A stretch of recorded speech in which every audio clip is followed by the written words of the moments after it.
काल माझा बर्थडे होता, पण मला मिळालेलं एक असं गिफ्ट आहे ना, की जे आजपर्यंत मला कोणीच दिलं नव्हतं. ते गिफ्ट काय आहे आणि कोणी मला दिलं ते मी तुम्हाला व्लॉगमध्ये सांगतेच.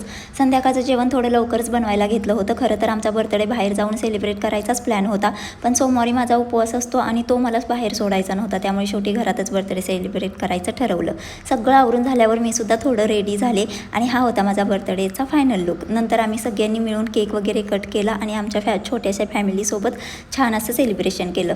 आणि आत्ता तुम्हाला दाखवते मला मिळालेले गिफ्ट्स. तर हे मला तृप्तीने गिफ्ट दिले. किती सुंदर इयरिंग्स आहेत ना. आणि अजून एक ऑक्साईड सिल्वर प्लेटेडचे सुद्धा हे इयरिंग्स होते, खूपच छान आहेत.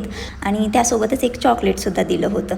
पण आता येतं आहे माझ्या बर्थडेचं सगळ्यात खास गिफ्ट. सकाळपासून माझा साई मला सरप्राईज देण्यासाठी इतका धडपडत होता ना, की तो मला गिफ्ट दाखवतही नव्हता, कारण त्याला मला सरप्राईज द्यायचं होतं.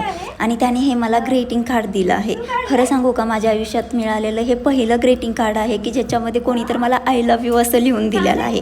हे गिफ्ट पाहून मला जितका आनंद झाला आहे ना, तितका कदाचित कोणी मला लाखो रुपयांचं गिफ्ट दिलं असतं तरी झाला नसता. कारण हे गिफ्टची किंमत किती आहे यापेक्षा ते गिफ्ट देताना समोरच्या व्यक्तीने घेतलेली मेहनत आणि त्यामागची भावना माझ्यासाठी खरंच जास्त महत्त्वाची आहे. म्हणूनच हे गिफ्ट माझ्यासाठी खूप स्पेशल आहे आणि हे मी आयुष्यभर जपून असंच ठेवेन. आणि हो, माझ्या नवऱ्याने सुद्धा माझ्यासाठी एक गिफ्ट ऑनलाईन मागवलं आहे. ते म्हणाले की अजून पार्सल आलेलं नाही. आता त्यांनी काय मागवलं आहे ते मला सुद्धा माहीत नाही, पण ते पार्सल आलं की मी त्यांनी काय माझ्यासाठी गिफ्ट दिलं आहे ते तुम्हालाही नक्की सांगेन. आणि हो, तुमच्या आयुष्यात आजपर्यंत सगळ्यात बेस्ट गिफ्ट तुम्हाला कोणी दिलं आहे तेही मला कमेंट करून नक्की सांगा.